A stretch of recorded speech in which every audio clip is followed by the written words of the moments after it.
They stand forgotten under the burning Sudanese sun. Hundreds of pyramids, silent, sharp, defiant, rising from the desert like the bones of an ancient giant. Most people have never heard of them. Most people don't know who built them. And almost no one knows that their builders once conquered Egypt, ruled as pharaohs, and forged a dynasty so powerful it shook the ancient world. This is the story of the Black Pharaohs, the kings of Kush, the true builders of the pyramids that Egypt tries to forget. Today, we journey into the Kingdom of Kush, an African superpower carved in stone and fire. We'll uncover how a Nubian kingdom rose from the banks of the Nile, conquered Egypt, ruled as its 25th dynasty, built more pyramids than the Egyptians themselves, fought the brutal Assyrians, and then vanished into mystery. This is not the Egypt you were taught in school. This is the Egypt ruled by Africans, by Kushites. Deep in the heart of Nubia, long before Kush reached its glory, African kingdoms thrived along the Nile's rocky cataracts. They were traders, warriors, metalworkers, masters of iron long before much of the world even understood it. From these lands emerged a kingdom forged in resilience, Kush. For centuries, Egypt tried to control Nubia, invading, taxing, extracting gold, ivory, and soldiers. But the Kushites watched, learned, absorbed Egyptian writing, religion, and architecture, then made it their own. Eventually, Egypt weakened, divided, tired, fractured, and that's when Kush struck. Under King Kashta, and later his son Piye, the Nubians marched north.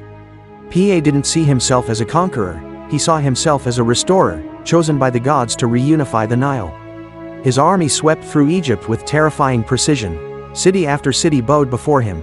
When Piye reached Memphis, Egypt's ancient capital, he besieged it until its rulers knelt in surrender.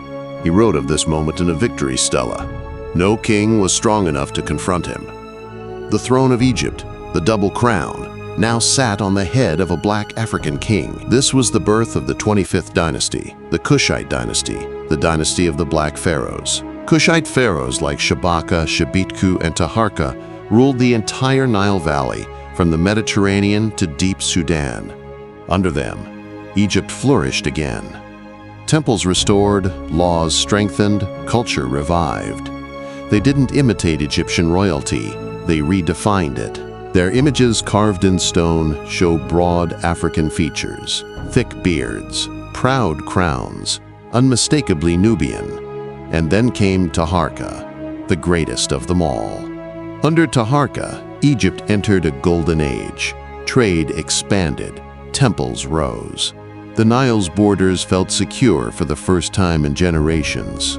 Even the Bible mentions him, the mighty black king who intervened in the politics of the Middle East. But far to the east, a storm was forming. The Neo-Assyrian Empire, brutal, unstoppable, technologically advanced, marched westward, swallowing kingdoms like fire devouring grass. Their armies were legendary for their cruelty.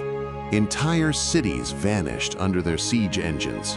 Eventually, they set their eyes on Egypt. Taharqa fought them fiercely.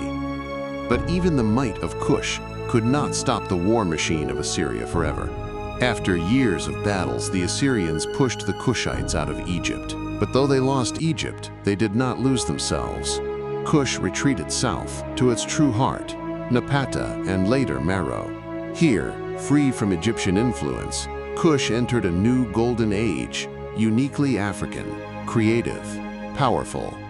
And here is where their most astonishing legacy was born. The pyramids of Kush. They built more pyramids than the Egyptians, over 200, sharper angles, smaller bases, rising like daggers from the sand. These were tombs of kings and queens, the Kandakes, warrior queens who ruled Kush with terrifying brilliance.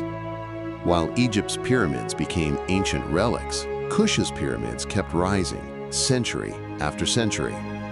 But eventually, even Kush began to fade. Climate change, shifting trade routes, and perhaps war with rising powers weakened their hold. By the 4th century AD, the last light of Kush flickered out. Their cities crumbled, their pyramids fell silent, but their legacy, carved into stone, remained. Surprising facts section.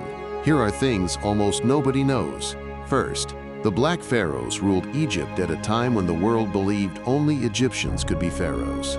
They shattered that myth with crowns of gold and armies of iron. Second, Kush had warrior queens who led armies into battle. One queen, Amanirenas, defeated the Romans so thoroughly that Augustus himself negotiated peace. Third, their pyramid fields are still not fully studied. Some are untouched. There may be royal tombs still sealed, still holding secrets of kings who ruled two civilizations. These are not footnotes in history. These are chapters the world conveniently forgot. If this story opened your eyes, if it made you question everything you thought you knew about Africa, then don't stop here.